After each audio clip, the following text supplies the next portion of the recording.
hadir dengan beragam informasi terkini tanah air serta mancanegara. Bersama saya Mega Latu, inilah Sido Malam lengkapnya.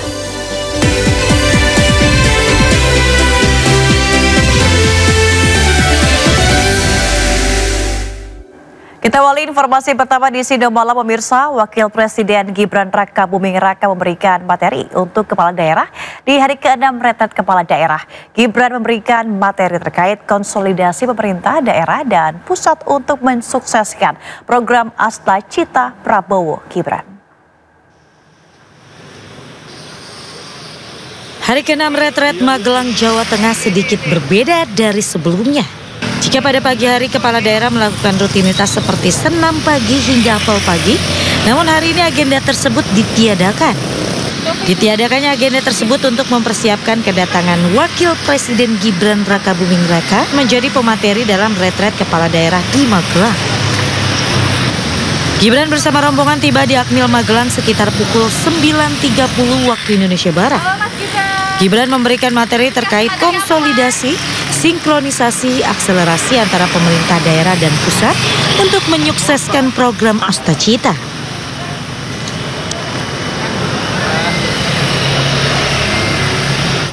Pemirsa, para kepala daerah yang tidak mengikuti retret di Akademi Militer Magelang direncanakan untuk ikut gelombang berikutnya, yakni 10 kepala daerah yang merupakan kader PDI Perjuangan.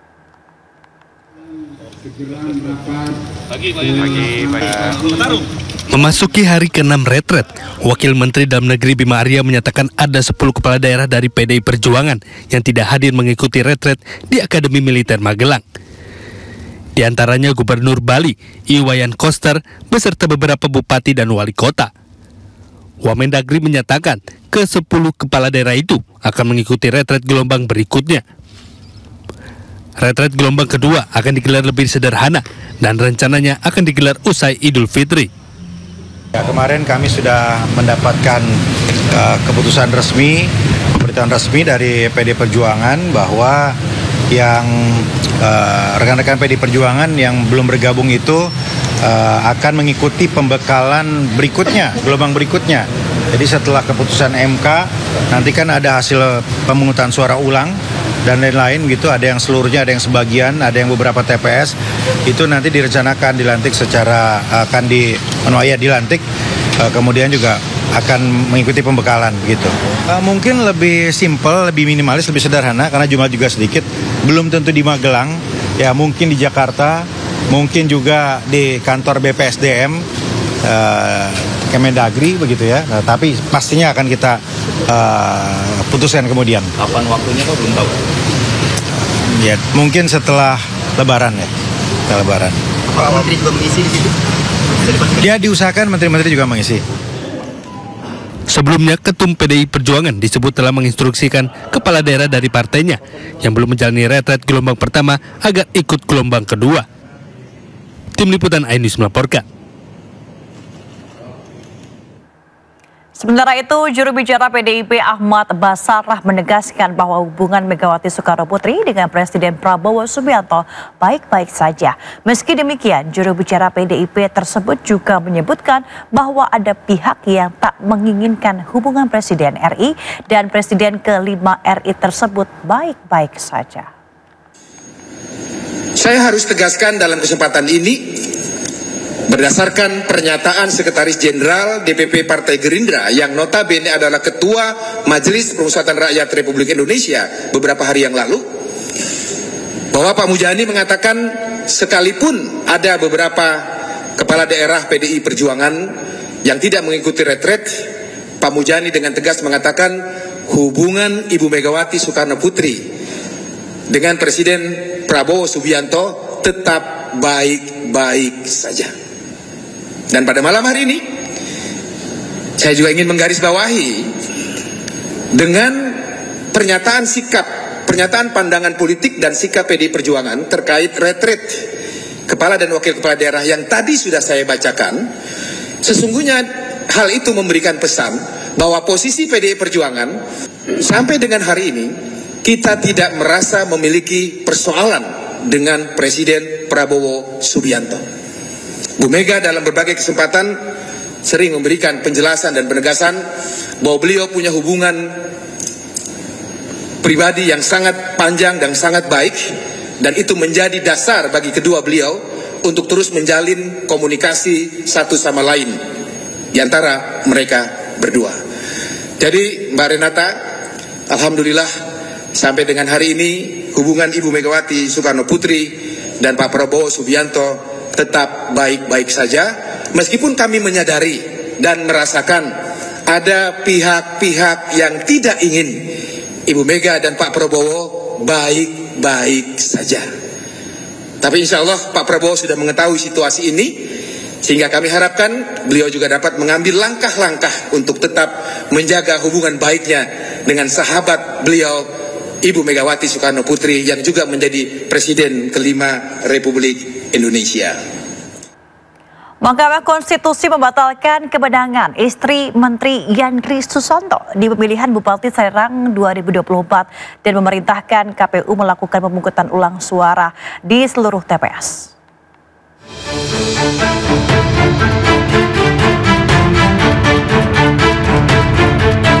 Mahkamah Konstitusi membatalkan kemenangan istri Menteri Yandri Susanto, yakni Ratu Rahmatu Zakiah, di pemilihan Bupati Serang 2024. Selain itu, MK memerintahkan KPU menggelar pemungutan suara ulang di seluruh TPS. Dalam pertimbangannya, hakim menilai Yandri Susanto terbukti mengarahkan kepala desa untuk memenangkan istrinya di Pilkada Kabupaten Serang. Menyatakan batal keputusan Komisi Pemilihan Umum Kabupaten Serang nomor 2028 tahun 2024 tentang penetapan hasil pemilihan Bupati dan Wakil Bupati Serang tahun 2024 bertanggal 4 Desember 2024. 3. Memerintahkan Komisi Pemilihan Umum Kabupaten Serang untuk melaksanakan pemungutan suara ulang pemilihan Bupati dan Wakil Bupati Serang tahun 2024 di seluruh TPS di Kabupaten Serang dengan mendasarkan pada daftar pemilih tetap, daftar pemilih pindahan, dan daftar pemilih tambahan yang sama dengan pemungutan suara pada tanggal 27 November 2024 untuk pemilihan Bupati dan Wakil Bupati Serang tahun 2024 sesuai dengan peraturan perundang-undangan yang dilaksanakan dalam waktu paling lama 60 hari sejak putusan aku diucapkan.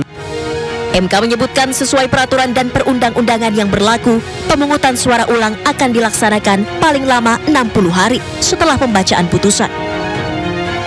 Tim Liputan iNews melaporkan. Menteri Desa dan Pembangunan Daerah Tertinggal Yandri Susanto membantah keterlibatan dirinya dalam cawe-cawe atas kemenangan istrinya Ratu Rahmatu Zakiah pada Pilkada Kabupaten Serang, Banten. Menurutnya kemenangan sang istri sebagai Bupati Serang adalah murni suara rakyat. Meski demikian, dirinya menghormati keputusan MK yang membatalkan hasil Pilkada Serang dan melakukan pemungutan suara ulang. Menurut Yandri, jabatan Menteri Desa PDT tak berpengaruh pada kemenangan istrinya. Pasalnya, sang istri Ratu Rahmatu Zakiah menang suara di desa yang belum pernah dikunjungi. Sehingga dirinya menyimpulkan 71% pemenang adalah benar-benar suara rakyat. Yandri juga membantah dalil MK tentang kehadiran dirinya di Raker Abdesi Kabupaten Serang tanggal 3 Oktober 2024. Menurutnya hal tersebut tidak melanggar aturan. Pasalnya dirinya belum menjadi Menteri Desa karena baru dilantik pada 21 Oktober. Serta dirinya bukan lagi Wakil Ketua MPR per tanggal 30 September 2024. Kedua, terkait dirinya diundang sebagai narasumber dalam acara haul dan hari santri di pondok pesantren miliknya. Dikonfirmasi oleh Bawaslu bahwa Yandri menyampaikan tema Banten bebas korupsi serta tak ada ajakan untuk berkampanye dan telah disampaikan saksi fakta dalam persidangan. Acara tersebut murni acara haul hari santri. Pastikan sampaikan kepada rekan-rekan wartawan, tanggal 3 Oktober itu saya belum menjadi Menteri Desa, ya, karena dilantiknya tanggal 21 Oktober 2024. Jadi tanggal 3 Oktober 2024 saya diundang, bukan pihak yang mengundang para kepala desa. saya diundang, ada bukti suratnya dan itu juga disampaikan ke Mahkamah Konstitusi. Ratu Rahmatu Zakiah adalah istri dari Menteri Desa dan Pembangunan Daerah Tertinggal Yandri Susanto. Berikut profil Bupati Serang terpilih 2024, Ratu Rahmatu Zakiah yang batal dilantik.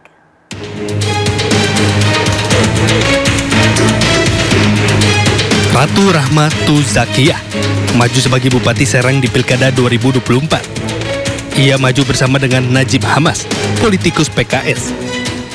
Sebelum maju sebagai Bupati Serang, Ratu adalah seorang PNS di Kementerian Agama. Ia mundur pada September 2024 untuk fokus dalam Pilkada 2024. Ratu Rahmatu Zakiah pernah menjabat sebagai Ketua Muslimah Provinsi Banten pada tahun 2021 hingga 2024. Ia juga pernah menjabat sebagai Ketua Umum Fatayat NU Kabupaten Serang pada tahun 2012 hingga 2022.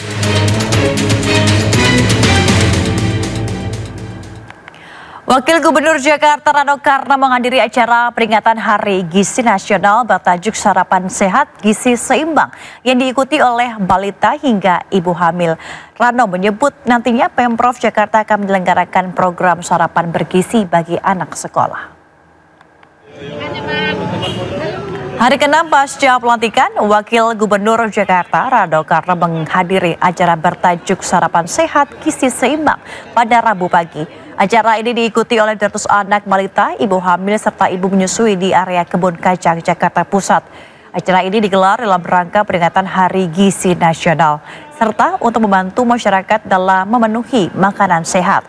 Rencananya Rano Karno malam ini akan ke Magelang menghadiri retret kepala daerah.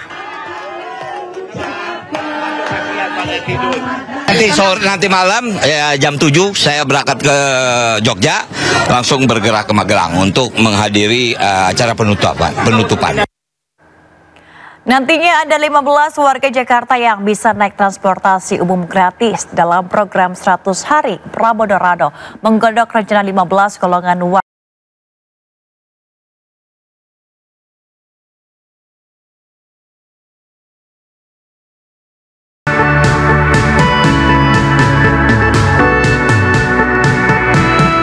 Dalam daftar yang digodok oleh Pramono Rano, berikut 15 warga Jakarta yang bisa naik transportasi umum gratis. Ada pegawai negeri sipil dan pensiunan Pemprov DKI Jakarta. Tenaga kontrak pemerintah Provinsi DKI Jakarta juga bisa menikmati transportasi umum di Jakarta gratis. Kemudian ada penerima kartu Jakarta Pintar, karyawan swasta atau pekerja yang gajinya sesuai UMP dan diberikan melalui Bank DKI, penghuni rumah susun sederhana sewa atau rusunawa, Tim Penggerak Pemberdayaan dan Kesejahteraan Keluarga atau PKK, pemilik KTP Kepulauan Seribu juga bisa menikmati transportasi umum gratis. Warga Jakarta yang berusia 60 tahun ke atas, penyandang disabilitas hingga anggota veteran Republik Indonesia juga bisa keliling kota Jakarta gratis naik LRT, MRT, dan Transjakarta. Tidak hanya itu, kebijakan ini juga menyasar penerima raskin, pengurus masjid, pendidik, dan tenaga pendidik anak usia dini atau PAUD, juru pemantik jentik, dan anggota TNI Polri. Kita ke informasi lainnya, Presiden Prabowo Subianto meresmikan layanan Bank Emas atau Bullion Bank pertama di Indonesia siang tadi. Bank Emas diprediksi bisa mendongkrak PDB negara hingga 245 triliun rupiah. Peresmian layanan Bank Emas, Pegadaian dan Bank Syariah Indonesia untuk pertama kali dalam sejarah Republik kita yang kita cintai. Presiden Prabowo Subianto meresmikan layanan Bank Emas atau Bullion Bank pertama di Indonesia. Peresmian digelar di The Gate Tower, Jakarta Pusat, Rabu siang dan dihadiri jajaran Menteri Kabinet Merah Putih, Panglima TNI, dan Kapolri. Layanan Bank Emas diresmikan usai Otoritas Jasa Keuangan memberikan izin kepada Bank Syariah Indonesia dan Pegadaian untuk melaksanakan kegiatan usaha bullion. Dengan bangga, pertama kali dalam sejarah bangsa Indonesia yang punya cadangan emas ke-6 terbesar di dunia untuk pertama kali akan memiliki bank emas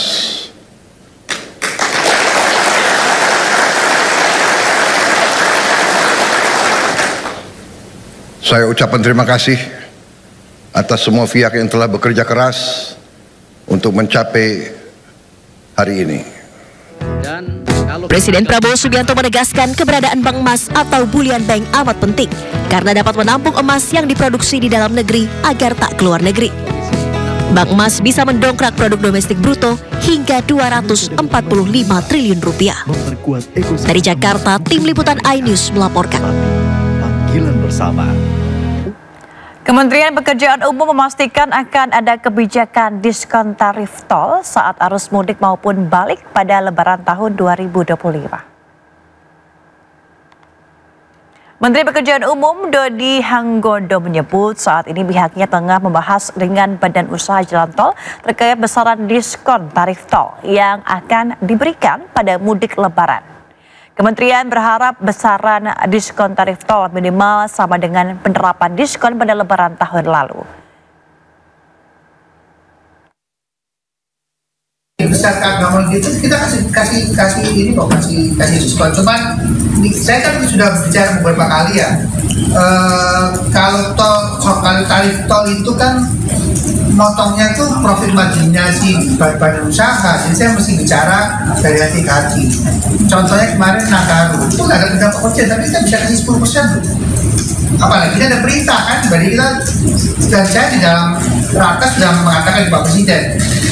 Insya Allah bisa Pak, saya bilang gitu. Cuman memang angkanya belum bulat. Mungkin angkanya nanti kalau bulat setelah perhubungan bulat lah. Jadi pada saat kita lakukan bersama lah, kan bisa lah saya separuh. Tapi lagi kita godok sama-sama dengan para usaha jalan tol. Pemerintah mendorong pemberian diskon untuk tiket pesawat saat arus mudik dan arus balik Lebaran tahun 2025. Pemerintah berharap diskon tiket pesawat bisa lebih besar dari periode Natal dan Tahun Baru sebelumnya. Pemerintah mendorong pemberian diskon untuk tiket pesawat saat arus mudik dan arus balik Lebaran 2025 lebih besar dibandingkan dengan periode Natal dan Tahun Baru sebelumnya.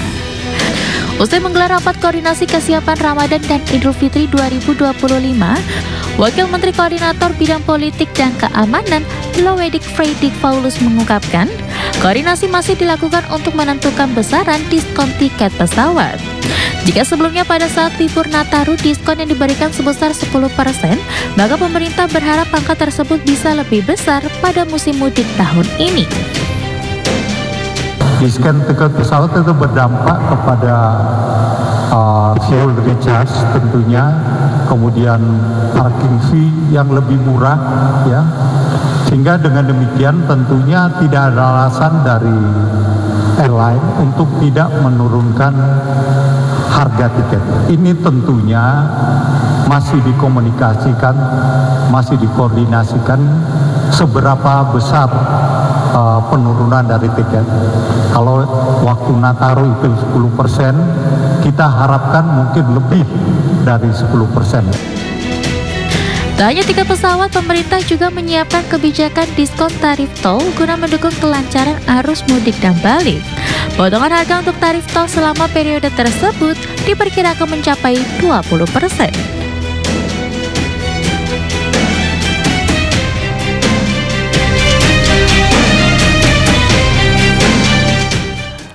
Komisi 12 DPR RI menggelar rapat dengar pendapat dengan PT Pertamina Patraniaga Rabu siang terkait mekanisme dugaan BBM oplos. Informasi selengkapnya di Sindo Malam.